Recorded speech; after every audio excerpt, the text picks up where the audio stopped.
Hey, welcome back. So let's bring this back down to Earth. In this video, we're going to set up a football field on Earth, in quotes. You'll see what I mean by that in a minute. We're going to test our gravitation matches the real values. We're going to explore parabolic flight, set you a little challenge in that, and we're basically setting the scene for modeling air resistance, which is coming next. Cool, back into Unity then. Let's take a look where we are. We have our balls here. I've actually deleted 2 of my balls between videos. Very naughty of me, but I've just deleted ball 2 and 3. So there's one ball sitting here in outer space, and we have universal gravitation and rocket engines and all sorts of pretty cool stuff. What I'd like to do is duplicate the scene for now and make ourselves a whole new scene. Leave the other one where it is, as not to break it. And let's call it 02 football. Now we're going to make space football here. You need to import custom package from assets and go back to that custom package I gave you, which is available at the beginning of the section. And I want you to import now everything except draw forces, because we aren't using draw forces anymore. Import the rest. Importantly, we're getting the things like the dirt and the football and the pitch lines and the grass and that type of stuff. Cool. So what have we got? Let's go into our football scene. Make sure you're in a football scene. Check the top of the screen here, football.unity. Now, for some reason, I've got the 3 balls have come across, so I'm going to go back down to 1. And I'm going to reset its transform, this single ball, which it is, at the top right. Cool. So, excuse me. What I want to do is go to the prefabs and drag a few things in here. Let's drag in, firstly, a grass prefab. There you go. Oh, football field. Wow, where did that come from? And should we bother with a ground plane? Let's not bother with a ground plane right now, because this is a weird situation where we're just going to have a kind of football field in space for now, I think. Reference ball, we don't need. Camera, well, let's just check our camera. What have we got? Mouse orbit script. Now I'm going to replace the camera. So just drag the camera prefab in and delete your other main camera. The only thing I've done on this camera prefab is just set up the X min and max so that you can only look horizontally to vertically and not beyond. It just makes things a little easier. And while you're here, drag ball 1 to be the target. So to recap what we've done, we've imported our package, dragged a grass prefab into the scene, we've dragged the camera prefab in, and then set ball 1 as the camera target, what it's looking at. Let's just run and see what this looks like. Cool, now look at this camera control. You can go from above to horizontal precisely and around anywhere else, which is cool. Now the ball is sitting slightly awkwardly halfway through the pitch, so let's just change the default position of this ball. Click on the ball, find it or focus it by double clicking, and then you'll find that you need to set Y to 0.5 and it will rest perfectly on the grass. Cool, we're in a good starting position now to see what gravity's like here on Earth. So let's just take a look. I'm getting an error, not anymore though. Great, we're good to go. Alright, and there's no atmosphere. I've specifically left the skybox as stars, and no ground plane either, because I want to say we're out sitting here in outer space. Right, so how are we going to test gravity against Earth's gravity? Well, let's go to Wikipedia or Google and look up the Earth mass. Now it tells us it's 5.972 times 10 to the 24 kilos. It also tells us the radius over here. So what I'm going to do is I'm going to upset Unity's inspector a little bit now. I'm going to make myself a new game object, an empty game object. I'm going to put it at 0, and then I'm going to put it at minus the distance to the center of the Earth. But that's in kilometers. So I'm going to put it at minus 6371000. You may want to take the comma out. Now, just check that's right. You may need to make your inspector wider. 6.371 million meters below. Now, you're getting an error. Well, it's not an error, it's a warning. Due to floating point precision limitations, it's recommended you bring the world coordinates of this game object within a smaller range. It's saying, please don't stick it 6 million meters away, you loony.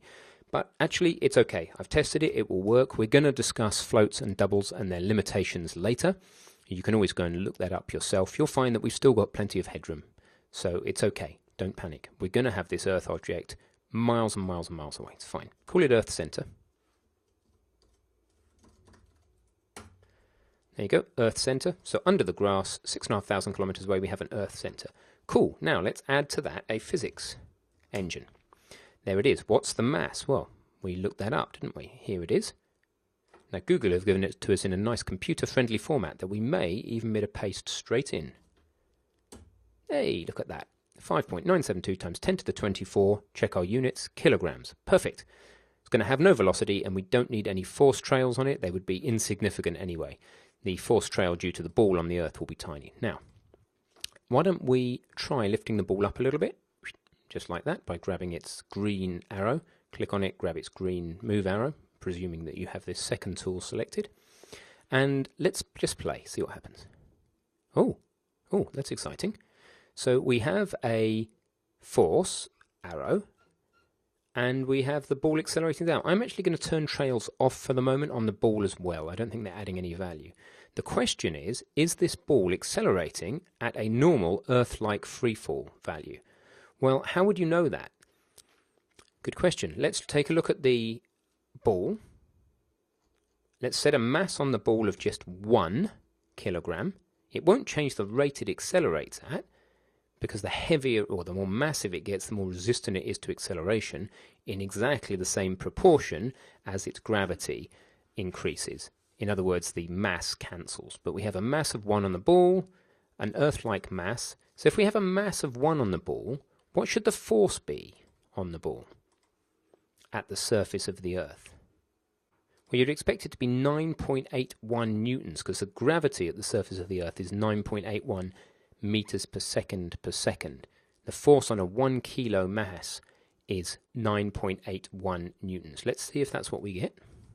And if you look here, we get 19.6. That's exactly twice what we want it to be. What's the force on the Earth center? It's equal and opposite, which is encouraging, but it's twice what we want it to be. Okay, when does the error occur? Start with pause on and click play. Well, for the Earth center, the force is correct in the beginning, and then but it's double on the ball. Okay, so what do? Let's go into the code and pop up to your add force method and put this line in, a debug line. Debug.log, adding force vector to game object.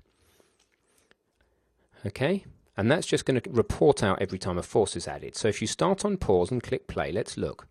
If you take off collapse, look, we get 2 loads of entries. We add 9.81 twice to the Earth center and twice to the ball.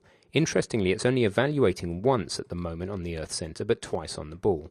If we continue to play, the ball has now 2 when it should have 1 load of 9.81, and so does the Earth. What is going on here? So if you come into physicsengine.cs and your calculate gravity method, I think the problem we're having is that we are eliminating the duplication of forces being where the 2 objects try and act on themselves, but we're forgetting to eliminate the case in which we have found ourselves in the list when we did a game object.find objects of type physics engine. That also returned ourself, this current object we're on, and then we're acting on ourself twice. So what we want to say is one of them, let's say physicsengine.a, is not equal to this instance. So that stops us acting on the instance twice. So let's test it before I show you the code again. Seems to work on both the ball and the Earth. Let's see if it works in the first frame. Ball 1, 9.81. Earth center 9.8. Earth center has not evaluated yet, but that's okay. And we have just 2 logs. And then immediately after that, the Earth center evaluates and we get 9.81 newtons. Perfect. Okay, so that was the source of the error. What you need to do to fix it is come into physicsengine.cs under calculate gravity and eliminate the case in which the physics engine A is ourselves. Great, so the final thing to do here then is firstly look back at our slide and have a recap of what we wanted to do, which is set up the football field, test gravitation, matches real values. We have explore parabolic flight. Okay, let's explore some parabolic flight. So let's go to the ball, put it on the grass at 0.5, and I'm going to get a little challenge for you then. What I want you to do is I want you to put a rocket on the grass that's not allowed to burn for more than 2 seconds, all right, and I want you to get the ball from where it is into the goal box, the inner goal box. So here, into this inner goal box on either end of the field. So stick a rocket on it. It's already got a rocket in my case. Set the thrust unit vector appropriately, play with the thrust percentage and the amount of fuel you've got, and try and lob the ball into the football goal. Here's the definition of your challenge. There you go, start in the centre, use a single rocket, burn for no more than 2 seconds and burn only in one direction. Good luck. Okay, welcome back. So this is how I'm going about it. Which direction firstly are we trying to fire in? I'm going to go for X. So the thrust unit vector should be, I'm going to go 1X, 1Y. And then I'm going to give it a fuel mass of just say 20 kilos. Let's see what happens there. I think this may go completely crazy because the mass of the ball is so small. Well, it does nothing because the rocket's not turned on. Boom. Okay, into outer space. Right, so we need to put the thrust right down, or turn the max thrust down. I'm just going to say it's 1 kilonewton. Okay, that's not enough, so let's use the rocket at 100%. That's the right kind of range. So now it's just a question of adjusting the thrust range. And I'm burning for far too long, so I'm going to just take a kilo of fuel.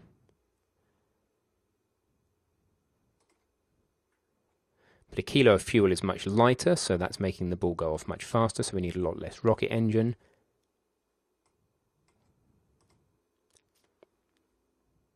Okay, I'm just going to cheat by making my ball 10 times as massive. We get a mass of 11 when the rocket first starts. Okay, that's not enough thrust now to stop it falling through the earth. Aha! More like it. Now I said we didn't want to burn for more than 2 seconds. So we've got about the right sort of thrust. We need a lot less fuel. You can start to see the trade-offs now. 1, 2, that's much more like it. We just need now to find a thrust value that gives us an arc that puts us in the goal. Well, I can leave that exercise to the reader. It's just a question of iterating around and looking at your different playoffs between the amount of thrust, the rate that you're burning fuel, the amount of fuel that you have, and then the parabola of the flight.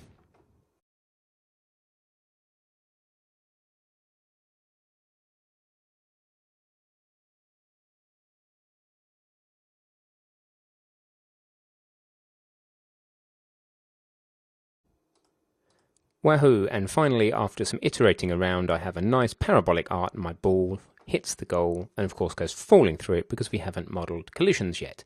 So great, hopefully that helps you understand the way-offs you're making between thrust, etc.